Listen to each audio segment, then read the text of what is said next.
Hello friends, welcome to NCERT master classes. आज हम discuss करेंगे कूलम्ब्स लॉ। कूलम्ब्स लॉ बिल्कुल शॉर्ट सी हमारी वीडियो रहने वाली है। कूलम्ब्स लॉ के बारे में क्या होता है कूलम्ब्स लॉ, सबसे पहले जो है ये याद रख लेना, ये चार्ज पे डिपेंडेंट होता है। क्या डेफिनेशन है? It state that the force of attraction और repulsion between the two point charge.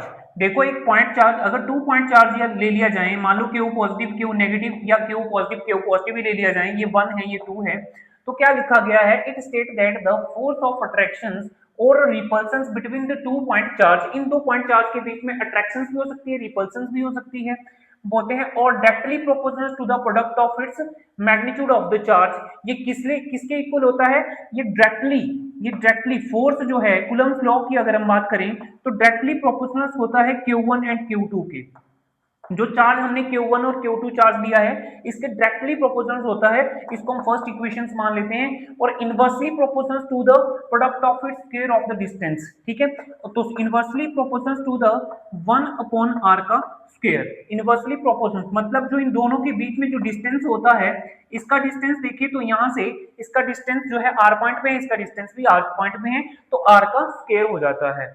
और जो है फोर्स की अगर हम बात करें, दो चार्जेस अगर पॉजिटिव पॉजिटिव हो तो एक दूसरे को रिपेल करते हैं। अगर रिपेल करेंगे तो ये जो चार्ज है इस तरफ जो है फोर्स लगाएगा, और ये चार्ज की अगर हम बात करें चार्ज 2, तो इस तरफ को फोर्स लगाएगा।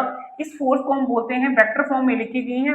वेक्टर जो है दो चीजों पर डिपेंड करता है, एक मैग्नीट्यूड, एक दूसरा डायरेक्शन पे। ठीक है, ये याद रखना है। और जो है फोर्स, इस फोर्स को हम बोलते हैं फोर्स ड्यू टू 1 to 2, और इस फोर्स को बोलते हैं फोर्स ड्यू टू 2 to 1।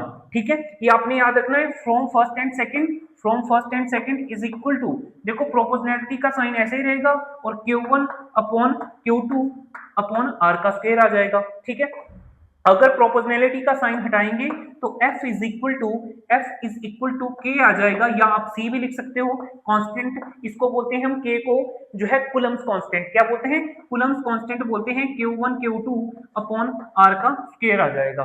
ठीक है, इसी को हम क्या बोलते हैं? कूलम्ब्स लॉ बोलते हैं। और जो है K की वैल्यू हमारे पास क्या होती है? K को जो है K को याद रखना कि K को जो है 1/4 पाई भी लिखा जा सकता है, और Q1 Q2 अपॉन R का स्क्वायर हमारे पास साथ में आ जाएगा।